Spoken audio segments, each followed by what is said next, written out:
The text message arrived at 11:47 p.m. while I was reviewing insurance claims at my kitchen table. My 13-year-old son Max's name lit up my phone screen, but the words made my stomach drop like a stone. "Dad, Rafe hit me today at the gym. Mom said not to tell you." I stared at the screen for a long moment, my coffee growing cold in my hands. Nick Dawson, former Marine, current risk assessment manager for a Dallas insurance firm, father of one, husband of 15 years. That's how I'd introduce myself at parties, back when Kara still invited me to them. The house felt suffocatingly quiet. Kara wasn't home yet. Another late-night training session at Elite Fitness, the trendy gym where she'd been spending most of her evenings for the past 6 months. She claimed she was building her fitness influencer brand, posting workout videos and supplement ads to her growing Instagram following. I'd supported it, even encouraged it, thinking it made her happy. Now I understood what kind of training she'd really been doing. I texted Max back, "Are you okay? Where did he hit you?" The response came quickly. "Just pushed me hard during boxing practice. Left a bruise on my shoulder. He said I wasn't tough enough, that I needed to man up like real fighters do." My jaw clenched. Rafe Martinez, known around the gym as the Bull, was Elite Fitness's star personal trainer. 6'2", heavily muscled, covered in tattoos that told stories of a rougher past than his current celebrity status suggested.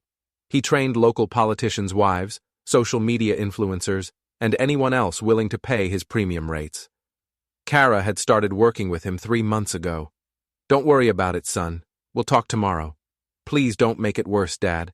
Mom says you already cause enough problems." I set the phone down and walked to the window overlooking our suburban street. Perfect lawns, expensive cars, the American dream wrapped in a neat package. 15 years ago, when I'd returned from my second deployment, Kara and I had bought this house with dreams of raising our family here. I'd transitioned from military service to civilian life, using my analytical skills in risk management. Steady work, good benefits, a respectable middle-class existence, but apparently, that wasn't enough anymore. Before we dive deeper into this story, I have one small request. Please subscribe, drop a like, comment, and hit that hype button to boost this channel so more people can discover these incredible Reddit stories. The garage door rumbled open at 12:23 a.m. I heard Kara's heels clicking across the concrete, then the soft thud of her gym bag hitting the laundry room floor. She appeared in the kitchen doorway, her blonde hair still damp with sweat, wearing designer workout clothes that cost more than most people's monthly car payments. "You're up late," she said, not meeting my eyes as she grabbed a bottle of water from the refrigerator. "Max texted me." Her hand paused on the bottle cap. "About what?" "About Rafe hitting him during training." Kara's expression hardened. "He didn't hit him. He was teaching him discipline. Max is too soft, Nick. He needs someone who can toughen him up." "Someone like Rafe?" "Yes. Someone like Rafe." She turned to face me fully, and I saw something in her eyes I'd never seen before. Contempt. Someone who knows what it takes to be strong. Someone who doesn't spend his evenings hunched over paperwork, calculating other people's risks instead of taking his own. The words stung because they carried a grain of truth. After the Marines, I'd chosen stability over adventure, security over uncertainty. I'd thought that's what she wanted too. "Is that what this is about? You think I'm weak?" Kara laughed, a sound devoid of warmth. "I think you're comfortable. There's a difference." "And Rafe isn't comfortable?" She studied my face for a moment, as if deciding how much truth I could handle. "Rafe is ambitious. He's building something. He's got plans that extend beyond this little suburban bubble." "Plans that include you?" "Maybe they do." The admission hung between us like a challenge. I'd suspected for weeks, maybe months, but hearing it confirmed felt like taking a punch to the solar plexus. "So what now?" I asked. "Now you decide if you want to fight for this or if you want to make it easy on everyone. What about Max? Max needs to learn what strength looks like. Real strength, not the kind that comes from following orders and filing reports. I thought about my son, barely 13, trying to navigate the confusion of his parents' failing marriage while some muscle-bound trainer used him as a punching bag to prove a point. And if I choose to fight? Kara's smile was razor-sharp. Then you better understand what you're up against. Rafe isn't some suburban dad playing weekend warrior. He's connected, Nick. He's got friends, resources, influence. You're a paper pusher who peaked in his 20s. She started toward the stairs, then paused. Oh, and Nick? If you're thinking about causing problems at the gym or making some kind of scene, remember that Max trains there 3 times a week. It would be unfortunate if his training became even more intensive. The threat was subtle, but unmistakable. I watched her disappear upstairs, listened to her footsteps cross the bedroom floor, heard the shower start running, washing off the evidence of her evening activities. I sat back down at the kitchen table and opened my laptop. Risk assessment was my job, after all. Time to assess the risks of going to war with a man who thought he was untouchable and a wife who'd already chosen sides. The first thing I did was create a new folder on my desktop. I labeled it Project Bull. Then I started researching. The next morning, I dropped Max off at school and watched him walk toward the building with his shoulders hunched, favoring his left side slightly. The bruise Rafe had given him was hidden under his hoodie, but I could see it in the way he moved. "Have a good day, son," I called out. He turned back and gave me a weak smile. "Thanks, Dad. Try not to worry too much, okay?"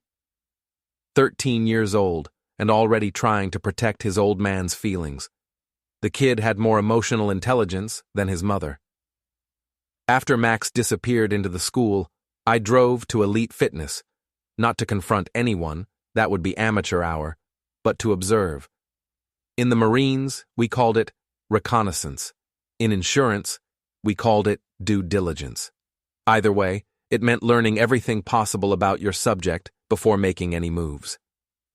Elite Fitness occupied a converted warehouse in an upscale shopping district. Floor-to-ceiling windows showed off the expensive equipment inside: rowing machines, cable systems, free weights that looked like they'd been polished to mirror brightness. The clientele matched the equipment: perfectly groomed men and women in designer athletic wear, the kind of people who treated fitness like a competitive sport. I parked across the street and settled in to watch. Rafe arrived at 9:15 a.m. in a black Jeep Wrangler with custom rims and a sound system that announced his presence 2 blocks away. He strutted through the front entrance like he owned the place, which, according to my research, he might as well have. His training rates started at $200 per session, and he was booked solid 6 days a week. Over the next 2 hours, I watched him work with 4 different clients: a city councilman's wife who giggled at everything he said, a local news anchor who seemed more interested in flexing for the mirrors than actually exercising, a real estate developer who kept checking his phone between sets, and finally, a woman I recognized from Instagram, some kind of lifestyle influencer with 500,000 followers. Rafe's training style was heavy on motivation, light on actual instruction. Lots of yelling, lots of chest bumping, lots of dramatic demonstrations of exercises his clients would never be able to perform safely. But they ate it up, especially the women. He had a way of making them feel like they were part of something exclusive, something dangerous. I understood the appeal.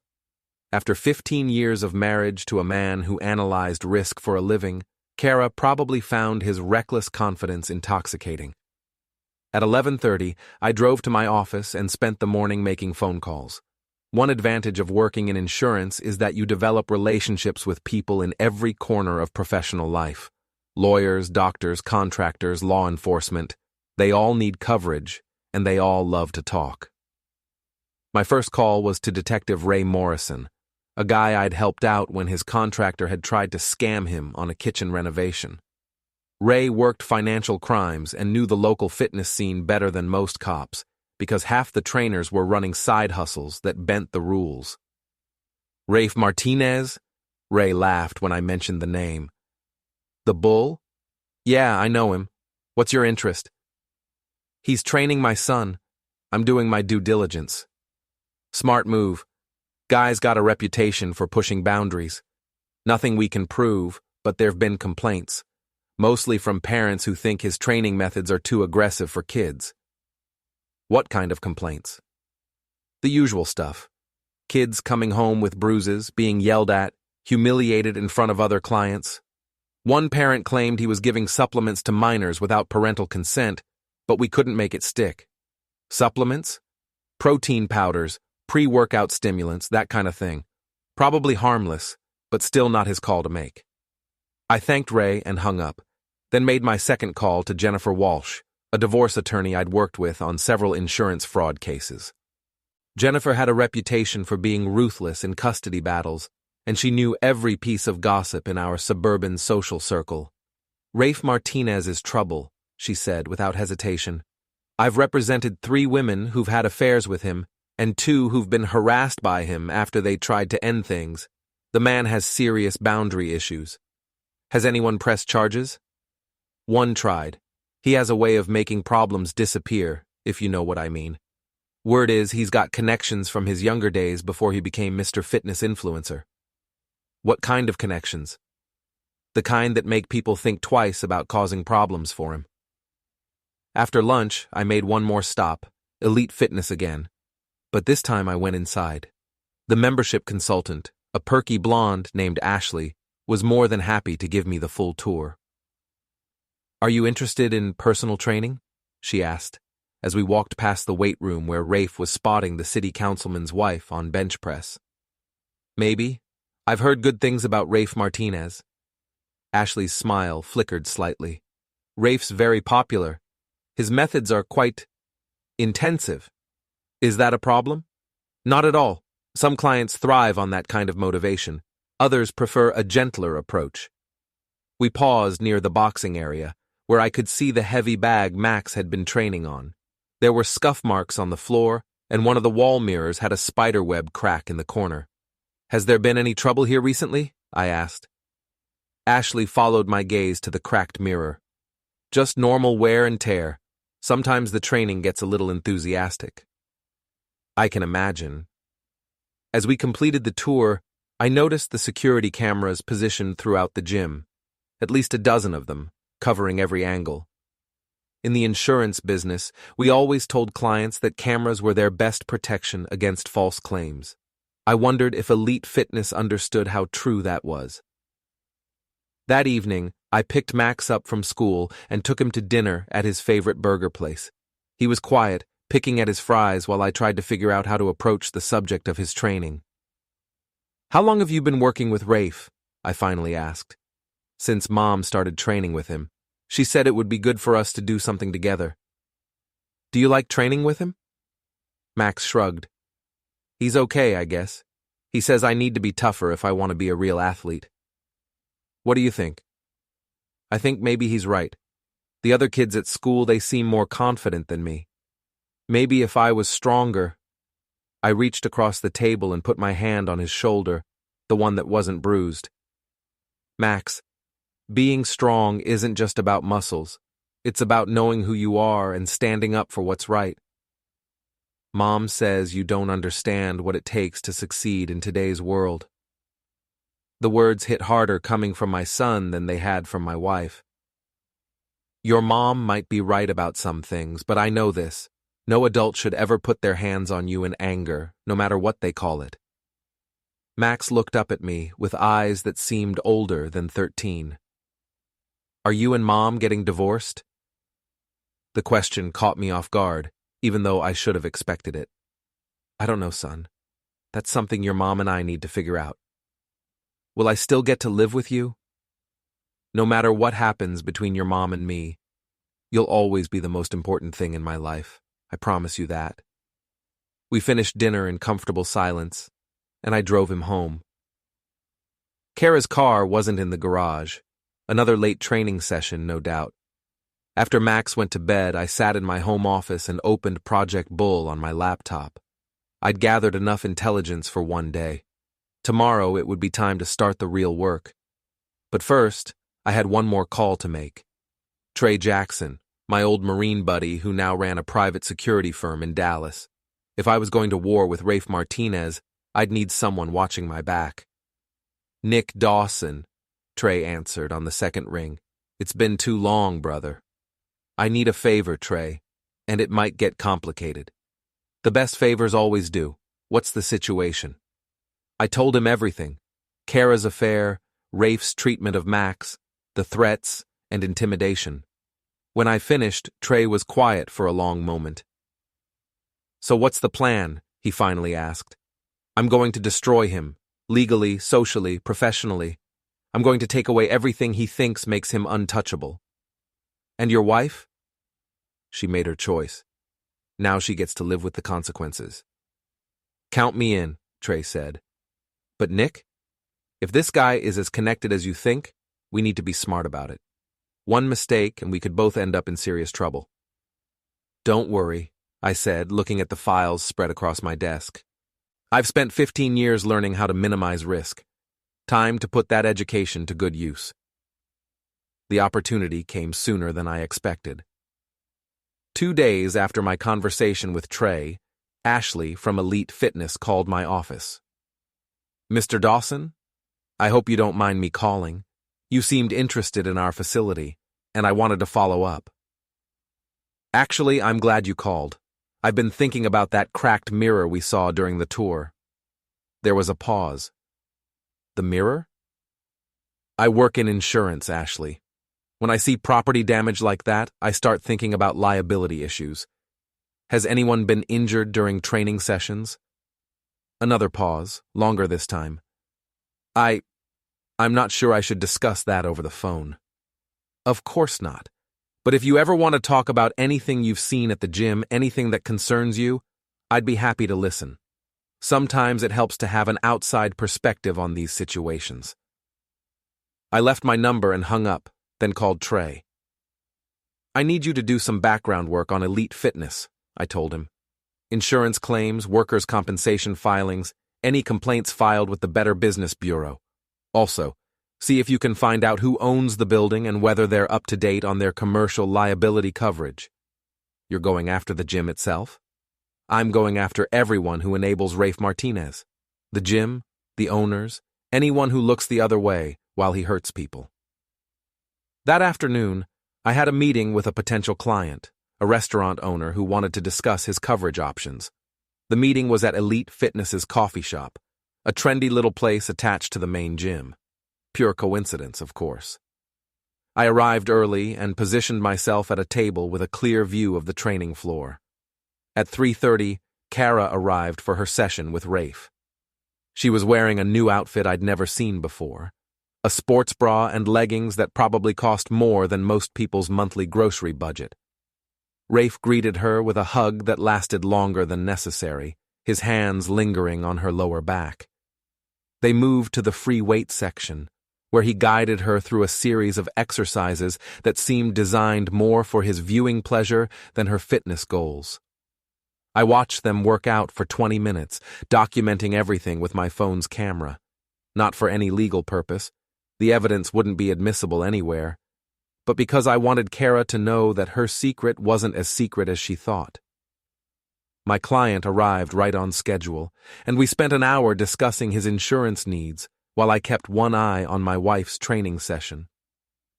By the time we finished, Kara and Rafe had moved to a more private area near the back of the gym. I was packing up my papers when Ashley appeared at my table. Mr. Dawson? I'm sorry to bother you, but I was wondering if we could talk about what you mentioned on the phone. I gestured to the empty chair across from me. Of course. What's on your mind? Ashley glanced around nervously, then leaned forward. That mirror didn't crack from normal wear and tear. It happened 3 weeks ago, when Rafe was training a teenage boy. The kid couldn't keep up with the pace Rafe was setting, so Rafe grabbed him by the shoulders and shoved him backward. The boy hit the mirror with his shoulder blade. Was he injured? Bruised ribs, possibly cracked. His parents wanted to file a complaint, but the gym manager convinced them it was just an accident.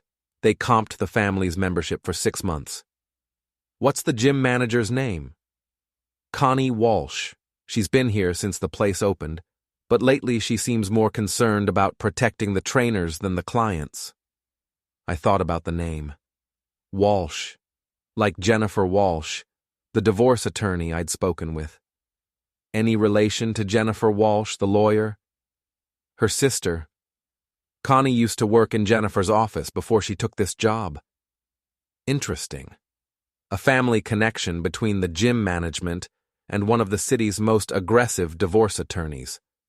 That could be useful information. Ashley, can I ask why you're telling me this? She was quiet for a moment, watching Kara and Rafe through the coffee shop window. Because I have a younger brother, and if someone treated him the way Rafe treats some of these kids, I'd want to know about it. Has he hurt other children? Not physically, not that I've seen, but he has a way of humiliating them, especially the boys. He calls it building character, but it looks more like bullying to me. I handed her my business card.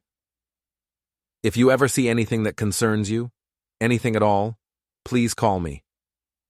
She tucked the card into her pocket and walked away, leaving me alone with my thoughts and a growing sense of purpose. That evening, I waited until Kara left for another training session before calling Max into my office. Son, I need to ask you something, and I want you to be completely honest with me. He settled into the chair across from my desk, looking younger than his 13 years. Okay. Has Rafe ever made you feel bad about yourself? Not just the physical training, but the way he talks to you? Max was quiet for a long moment. Sometimes he says things that make me feel stupid, like when I can't lift as much weight as he thinks I should, or when I need a break during cardio.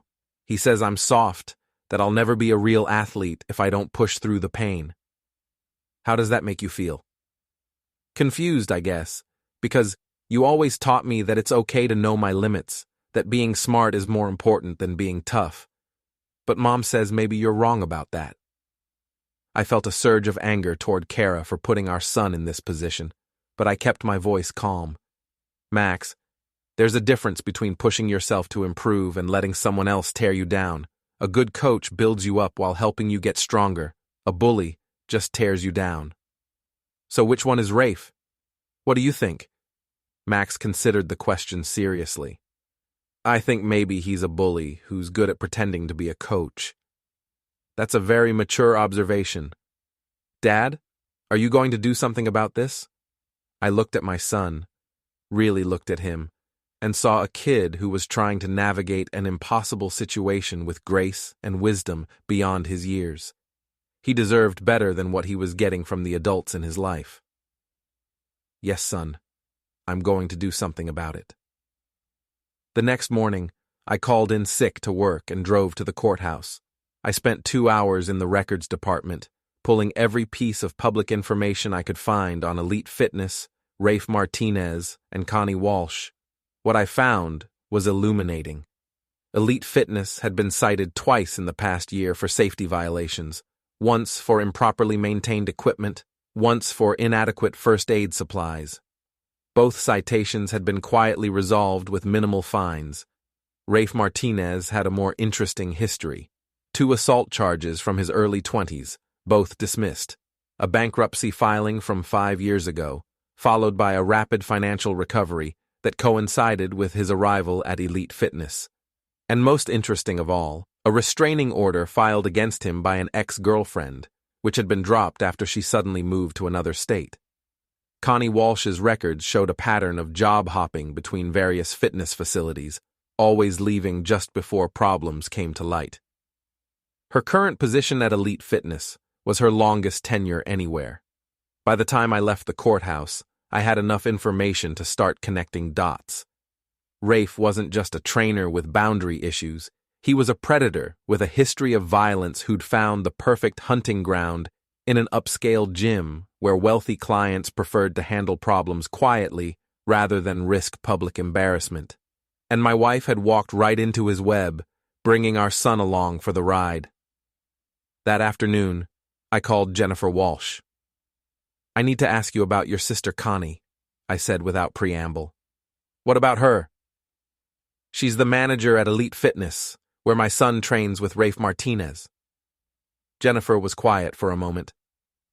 Nick, I can't discuss my sister's professional situation. I'm not asking you to break any confidences. I just need to know if she's someone I can trust to do the right thing if a child is being mistreated. Another pause.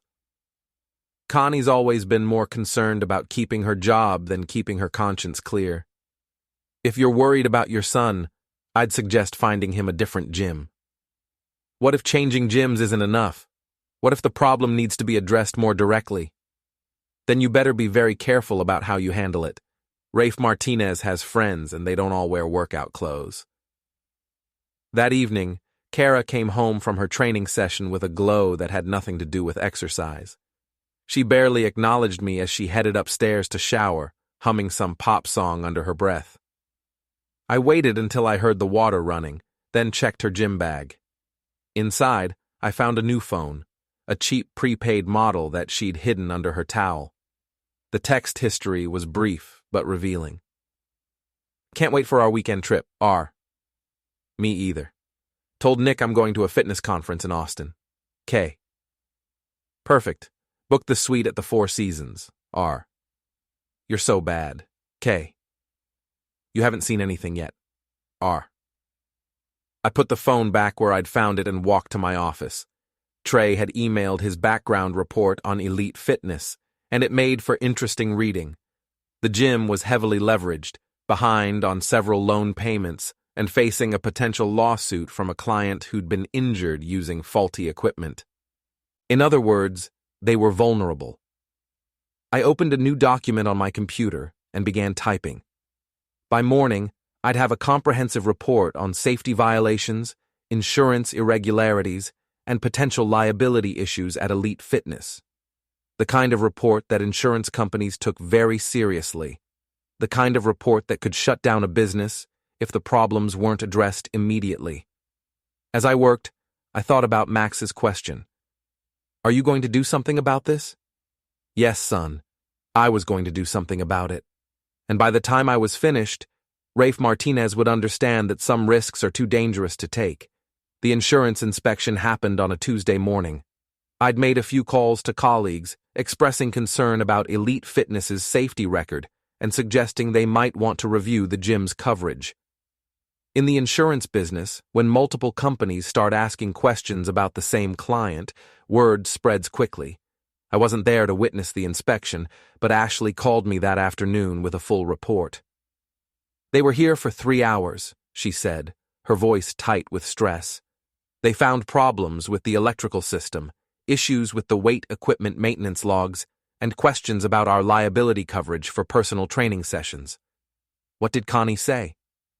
She was furious, kept asking who had reported us like it was some kind of conspiracy. Rafe was even worse. He started yelling about people trying to sabotage his business. His business? That's what he called it. Connie had to remind him that he's an employee, not an owner. Interesting. Rafe clearly saw himself as more than just a trainer at Elite Fitness. That kind of ego could be useful. What happens now? We have 2 weeks to address all the violations, or they'll recommend that our insurance company drop us. If that happens, we'll have to shut down until we can find new coverage. That sounds serious. It is. Connie called an emergency staff meeting for tomorrow morning. She wants everyone to know that jobs are on the line. After I hung up with Ashley, I called Trey. Phase 1 is working, I told him. Elite Fitness is scrambling to address safety violations, and Rafe is starting to feel the pressure.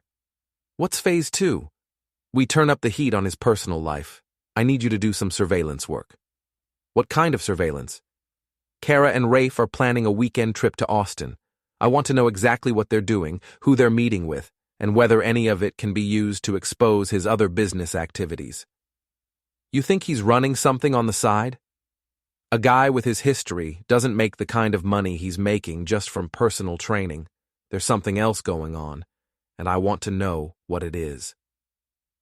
That evening, I had dinner with Max while Kara attended another emergency training session to discuss the gym's insurance problems.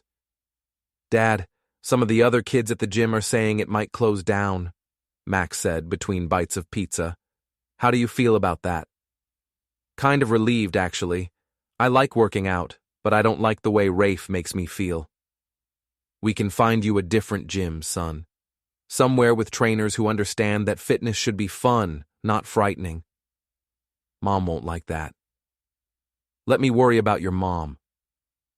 Later that night, after Max went to bed, I sat in my office reviewing the financial records Trey had compiled on Rafe Martinez. His official income from Elite Fitness should have been around $60,000 per year, but his lifestyle suggested he was making at least twice that amount. The custom Jeep, the expensive clothes, the Four Seasons hotel suite for his weekend getaway with my wife, someone was supplementing his trainer salary. I was deep in thought when Kara came home, slamming the front door hard enough to rattle the windows. "We need to talk," she said, appearing in my office doorway with her arms crossed. "About what?" "About whatever you're doing to sabotage Elite Fitness." I looked up from my papers with what I hoped was a convincing expression of confusion. "I'm not sure what you mean." "Don't play games with me, Nick. The insurance inspection, the safety violations, the threats to shut down the gym, this has your fingerprints all over it. I work in insurance, Kara. I don't control insurance inspections. But you know people who do. I know a lot of people in a lot of industries. That's how business works." She stepped into the office, her face flushed with anger. "If you think you can destroy Rafe's career just because you're jealous, you're wrong. He has resources you can't imagine." "What kind of resources?" "The kind that make problems disappear." I set down my papers and looked at her directly. "Are you threatening me?" "I'm warning you. Rafe isn't some suburban pushover you can intimidate with paperwork and bureaucracy. He has friends who play by different rules." "Friends like who?" Kara realized she'd said too much. "Just drop whatever you're doing, Nick. For your own good." "And if I don't?" "Then you'll find out that some battles aren't worth fighting." She left me alone in my office, but her words echoed in my mind. Rafe had friends who played by different rules, friends who made problems disappear. Combined with what Detective Morrison and Jennifer Walsh had told me about his connections, it painted a picture of someone with ties to Dallas's less legitimate business community, which meant I needed to be even more careful about how I proceeded. I called Trey and filled him in on Kara's threats. "Sounds like your wife is in deeper than you thought," he said. "What do you mean?" "If she knows about his connections, if she's comfortable making threats on his behalf, then she's not just having an affair, she's part of whatever operation he's running." The thought hadn't occurred to me, but it made sense.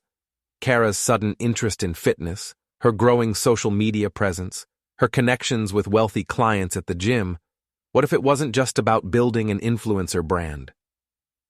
"I need you to expand the surveillance," I told Trey. "I want to know everything about Rafe's business activities, and I want to know how deep Kara is involved. That's going to be expensive. I don't care what it costs. And dangerous. If these people are as connected as you think, they won't appreciate being watched. Then we'll have to be smarter than they are." The next morning, I drove Max to school and had the conversation I'd been dreading. "Son, your mom and I are having some serious problems." "I know, Dad. I can hear you guys arguing at night. I want you to know it's not your fault, and I'll always be here for you." "Are you getting divorced?" "I think that's where this is heading." Max was quiet. "Will I have to choose who to live with?" "The courts will decide, but I'll fight to make sure you're safe and happy." "What if Mom doesn't want me to live with you?" "We'll deal with that, but Max, I need you to promise me something." "What?" "If anyone makes you feel unsafe, call me immediately. I'll come get you no matter what time it is. Even if it's Mom or Rafe? Especially if it's Mom or Rafe." Later, Ashley called with news from Elite Fitness. "Rafe didn't show up today. Connie is furious. He had 6 clients scheduled." "Did he call in sick?" "No one's heard from him. His phone goes straight to voicemail." I have a feeling I know where he is, but his absence gives me an opportunity. Ashley, I need a favor. Can you get me a copy of the gym's member directory? I could get fired for that. You could also be protecting innocent people. She was quiet for a moment. What kind of dangerous situation? The kind where children get hurt and adults look the other way. I'll see what I can do. That evening, I searched Kara's belongings more thoroughly. I found a second set of car keys, a credit card, and a notebook with names, numbers, and dollar amounts. The names were familiar: clients from Elite Fitness, wealthy professionals from our neighborhood. The amounts ranged from $500 to $5,000. Each entry had a notation: delivered or pending. I photographed the notebook and put everything back. When Kara came home, she was carrying a new designer purse. "Nice purse," I said. "Rafe bought it for me. He says I deserve nice things. Must be doing well for himself. Better than you might think." She went upstairs to pack for her Austin trip. I sat in my office, staring at the photographs of her notebook, trying to understand her operation. By morning, I had a theory. If I was right, Rafe was about to discover that some risks carry consequences. Friday morning arrived with rain. Kara left for her fitness conference in Austin, barely acknowledging me. She was practically glowing, packed with clothes that had never seen the inside of a gym. "Have fun at your conference," I said as she loaded her car. "Oh, I will," she replied. "Try not to cause any more problems while I'm gone." After she left, I called in sick to work and spent the morning on the final phase of my plan. Trey's surveillance had yielded exactly what I hoped. "You were right about the side business," he told me over coffee. "Rafe's been using the gym to distribute performance-enhancing substances to wealthy clients." "Illegal substances?" "Mostly gray area stuff. Compounds that aren't banned but require prescriptions. He has a doctor who writes scripts for cash." "And Kara?" "She's his delivery service. Uses her social media to find clients, arranges deliveries through her fitness consulting business." "How much money are we talking about?" "Enough to fund his lifestyle and keep him tied to some unsavory people. The doctor has ties to organized crime." "Perfect. Nick, these people don't mess around. If they think you're a threat, they won't have time to think about it." I showed Trey photographs of Kara's notebook. "I've cross-referenced the names with Elite Fitness records and social media. Every person on this list could be destroyed by public exposure of their involvement in Rafe's operation." "What's your point?" "My point is that Rafe's network depends on discretion. What happens when that privacy disappears?" Trey studied the photographs. "His clients disappear, his income disappears, and his protection disappears." "Exactly. Without protection, Rafe's just another ex-con with anger management issues." That afternoon, I took Max to a movie, wanting him to have a peaceful afternoon before everything exploded. We shared popcorn and laughed at the ridiculous plot, pretending we were just a father and son. "Dad?" Max said as we walked to the car afterward. "Yeah, son. Whatever happens with you and Mom, I want you to know that I think you're the strongest person I know. I don't feel very strong most of the time. That's what makes you strong. You do the right thing even when it's hard." I put my arm around his shoulders and pulled him close. "I love you, Max." "I love you too, Dad." That evening, I sat in my office and began making phone calls. The first was to Detective Morrison. "Ray, remember that conversation we had about Rafe Martinez? I think you might want to take another look at his activities." "What kind of activities?" "The kind that involve unlicensed distribution of controlled substances to clients who include several prominent local figures."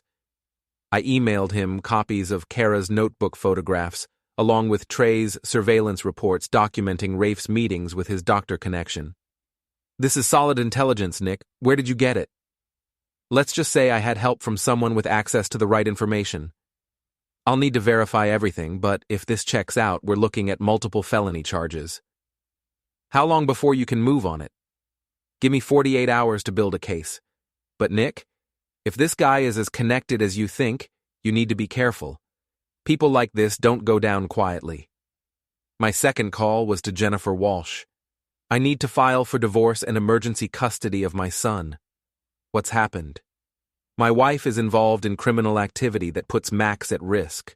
I have documentation proving her participation in an illegal distribution network.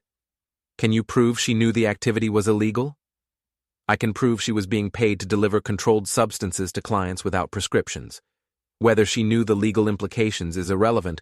She put our son in danger by associating with dangerous people. Bring me everything you have. We'll file the papers Monday morning. My third call was to Ashley at Elite Fitness. I need you to listen carefully, I told her. In the next few days, there's going to be a lot of attention focused on the gym. Police, reporters, possibly federal investigators. When that happens, you need to distance yourself from Rafe and Connie as much as possible. What's going on? Let's just say that some of the concerns you expressed about Rafe's activities were more serious than either of us realized. Should I quit? That's up to you. But if anyone asks you about illegal activities at the gym, tell the truth. Don't try to protect people who wouldn't protect you. Saturday morning, while Kara and Rafe were enjoying their romantic weekend in Austin, I made my final moves. First, I sent anonymous tips to 3 local news stations, providing them with copies of the evidence I'd gathered on Rafe's operation. I included photographs of his meetings with clients, financial records showing unexplained income, and documentation of his criminal history. Second, I created a detailed report on Elite Fitness's safety violations and insurance irregularities, then sent copies to the State Licensing Board, the Better Business Bureau, and the local health department. Third, I sent personalized messages to every person named in Kara's notebook, informing them that their involvement in Rafe's operation had been documented and would soon become public knowledge unless they took immediate steps to distance themselves from him. By Sunday evening, Rafe's carefully constructed world was beginning to collapse. The first sign was a frantic phone call from Connie Walsh to Rafe, which Trey's surveillance equipment picked up. "The police were here asking questions about you," she said. "They wanted to know about your client relationships and your income sources. Rafe, what the hell have you gotten us into?" The second sign was a series of cancellations from Rafe's high-paying clients, each one citing scheduling conflicts or changing fitness goals. The third sign was Kara's early return from Austin, her car screeching into our driveway at 10 p.m. Sunday night. She burst through the front door like a tornado, her face twisted with rage. "What have you done?" she screamed. I looked up from the book I was reading in the living room. "I'm not sure what you mean. The police, the reporters, the clients canceling. What have you done?" "I've protected my son from people who put him in danger." "You've destroyed everything. Rafe's career, my business, our future." "Your future was built on criminal activity, Kara. Did you really think it would last forever?" She stared at me with pure hatred. "You have no idea what you've started. These people don't forgive, and they don't forget. Then maybe you should have thought about that before you got involved with them." Kara pulled out her phone and started dialing. "Rafe, it's me. We have a problem. Nick knows everything." I could hear Rafe's voice through the phone, loud and angry, but I couldn't make out the words. "I don't care what you have to do," Kara said. "Fix this." She hung up and turned back to me. "You have 24 hours to make this go away. Call off the police, retract whatever lies you've told the reporters, and convince your sources to back down. And if I don't, then you'll discover that some problems can't be solved with paperwork and phone calls." Is that a threat? It's a promise. Monday morning, I dropped Max off at school with instructions to call me if anyone he didn't recognize tried to approach him. Then I drove to Jennifer Walsh's office to file the divorce papers. "Based on what you've shown me, we should have no problem getting emergency custody," Jennifer said as she reviewed my evidence. Your wife's involvement in criminal activity creates a clear danger to your son's welfare. How long will the process take? We can get a temporary order within days. The permanent custody hearing will take longer, but with this evidence, I'm confident about the outcome. As I left Jennifer's office, my phone rang. It was Detective Morrison. "We've got enough evidence to arrest Rafe Martinez," he said. "We're moving on him this afternoon." "What about the others involved in his network?" "We'll work our way up the chain. Your wife's notebook is going to be very helpful in identifying co-conspirators." "Ray, I need to ask you a favor. My son doesn't know the full extent of what his mother has been involved in. When you arrest her, can you do it quietly?" "I'll do my best, but Nick, this is going to be a big story. The media attention is going to be intense." "I understand." That afternoon, I was in my office when Ashley called. "They arrested Rafe," she said, her voice shaking. "FBI agents came to the gym with a warrant. They took computers, files, everything." "What about Connie?"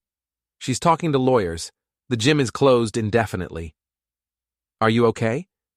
"Scared, but okay. Thank you for warning me." An hour later, Trey called. "Your wife just got picked up at your house," he said. "Looked like she was trying to pack and run." "Is Max safe?" "He's at school. But Nick, you need to be careful."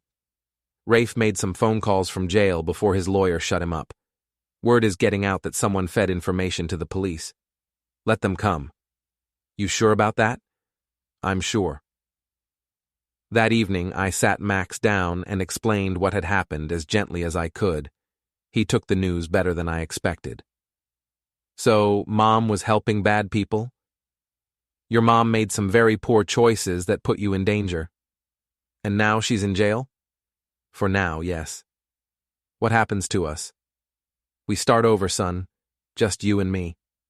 Max nodded solemnly. "I think I'd like that."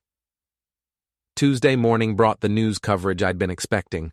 Rafe's arrest was front-page news, complete with photos of him being led away in handcuffs and detailed reports about his criminal network.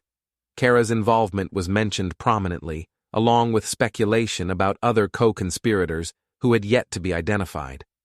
By Wednesday, Elite Fitness had permanently closed, Connie Walsh had been arrested, and 3 of Rafe's high-profile clients had issued public statements denying any knowledge of illegal activities. By Friday, the custody hearing had been scheduled, and Jennifer Walsh was confident that Max would be staying with me permanently. That evening, as Max and I worked together in the kitchen making dinner, my phone rang. The caller ID showed a number I didn't recognize. Nick Dawson. "You think you're very clever," a voice said. Male, with a slight accent I couldn't place. "I'm sorry. Who is this?" "Someone who's very disappointed in the trouble you've caused for our mutual friends." "I think you have the wrong number." "I don't think I do." "You cost some important people a lot of money, Mr. Dawson. That's the kind of mistake that has consequences." I looked at Max, who was stirring pasta sauce at the stove, completely unaware of the conversation I'd just had. "Dad, is everything okay?" "Everything's fine, son." And for the first time in months, it actually was. Rafe Martinez was facing federal charges that would likely put him away for years. Kara was looking at her own criminal prosecution and the loss of custody of our son. Elite Fitness was closed forever, and everyone associated with Rafe's operation was either arrested, under investigation, or running for cover. There might be consequences down the road. The phone call suggested there would be, but for now, Max was safe, and that was all that mattered. Sometimes the biggest risk is doing nothing at all. And sometimes, when you're fighting for what matters most, the smart move is to bet everything on a single hand. I'd won this war, and my son was coming home with me.